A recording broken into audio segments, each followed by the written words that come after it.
सभी विद्यार्थियों का यहाँ पर स्वागत। आज हम बात करेंगे BSc part second unit first के टॉपिक जिम्नोस्पर्म की बंधुता यानी अफिनिटीज ऑफ जिम्नोस्पर्म।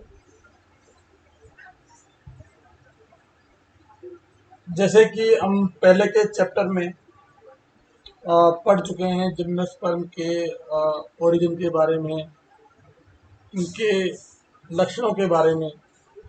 आज हम बात करेंगे कि किस तरह से जो ग्रुप है टेरिडोफाइटा और एंजियोस्पर्म, उनके बीच में जिम्नोस्पर्म एक महत्वपूर्ण प्लांट समूह है। जो दोनों ही जो समूह है टेरिडोफाइटा एंजियोस्पर्म, दोनों के बीच का एक कनेक्शन लिंक है और ये दोनों ही ग्रुप से लोअर से और एडवांस से यानी टेरिडोफाइटा से जिम्नोस्पर्म से दोनों ही समूह से इनमें अनेक लक्षण समान पाए जाते हैं और हम आज इन्हीं समान लक्षणों की बात करेंगे। तो सबसे पहले हम बात करेंगे कि जिम्नोस्पर्म टेरिडोफाइटा से किन किन लक्षणों में समान है या बंधुता रखते हैं। तो सबसे पहले हम बात करते हैं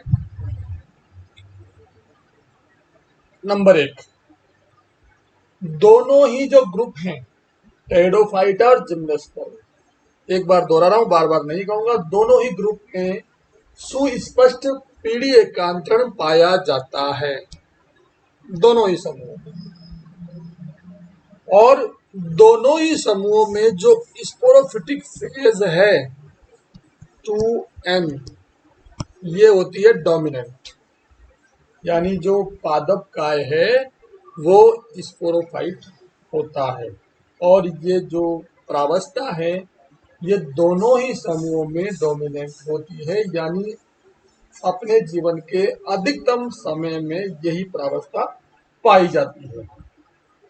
और ये जो फेज है इसके अंदर मूल, स्तंभ और पत्तियों में ये विभेदित होती है।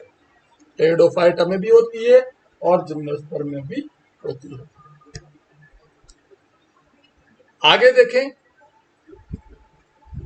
जिम्नोस्पर्म के कुछ एक समूह और टेरिडोफाइटा के जो एडवांस फर्न हैं उनकी पत्तियों में जब वो तरुण अवस्था में जब पत्तियां निकलती है उस समय वो कुंडलित प्रकार से होती है, यानी इस तरह से।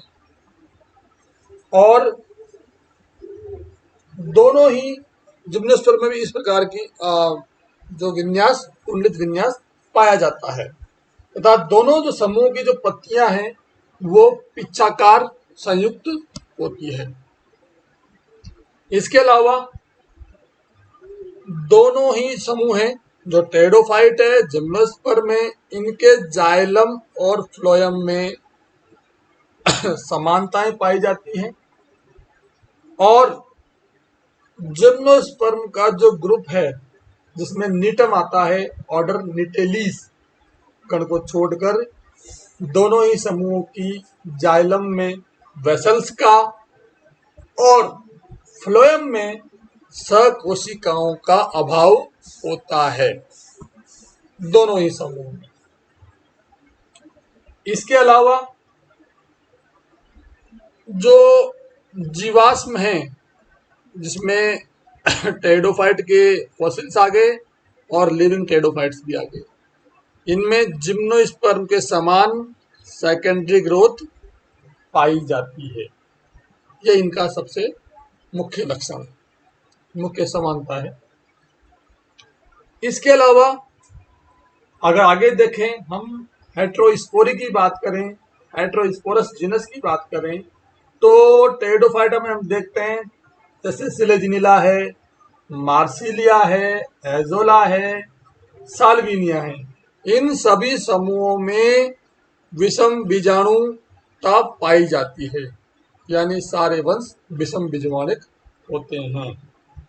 इसके अलावा जिम्नोस्पर्म समूह के सभी सदस्यों में विषम बीजाणुता पाई जाती है। तो इस तरह से ये भी समानता इन दोनों समूहों में दिखाई देती है। इनके अलावा कुछ जिम्नोस्पर्म, जैसे हम एग्जाम्पल दें साइकस का, साइकस में जो स्पोरेंजियम है वो फर्न के समान। फर्न में क्या होता है कि पत्ती के नीचे सरफेस पे सोरस बनते हैं, समूह में पाई जाती है इस तरह से इस तरह से पत्ती के नीचे ग्रुप सोरस के रूप में पाई जाती है। और जिम्नोस्पर्म में भी साइकस में इस तरह से ही बीजाणुदानियां समूह में या सोरस में पाई जाती है। आगे देखें,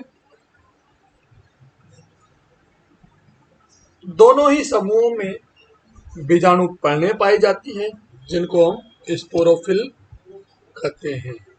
स्पोरोफल में बीजाणुदानियां बनती है जो शंकु का निर्माण करती हैं। और टेरिडोफाइट में भी जिम्नोस्पर्म के समान मेगास्पोरोफिल और माइक्रोस्पोरोफिल पाई जाती है और यहाँ पे भी शंकु का निर्माण होता है। ये भी एक महत्वपूर्ण समानता इन दोनों समूहों में पाई जाती है। आगे देखें, जिम्नोस्पर्म के कुछ जो ऑर्डर हैं जैसे साइकेडेलीज है, जिंगोइलीज है, में टेरिडोफाइटा के समान नर युग्मक हैं जो मेल गैमेट्स हैं वो फ्लैजिलेटेड होते हैं, यानी मोटाइल होते हैं और कशाभिक होते हैं।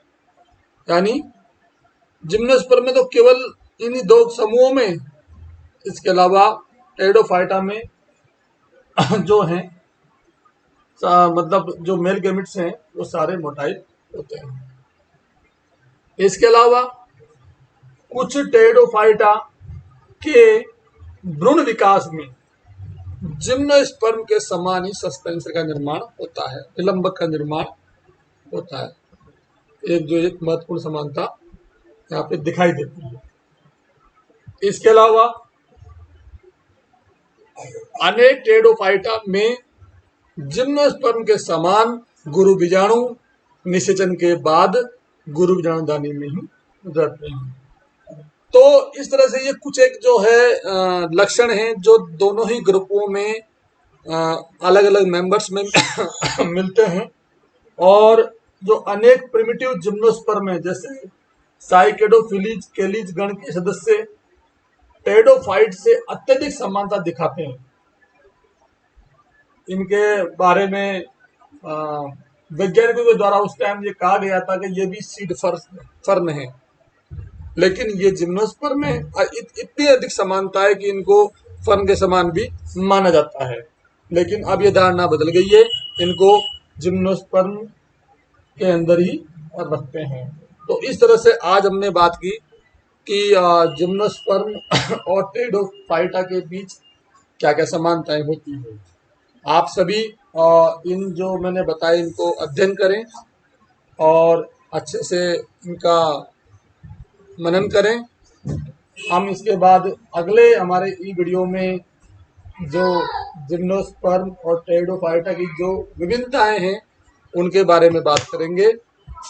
धन्यवाद।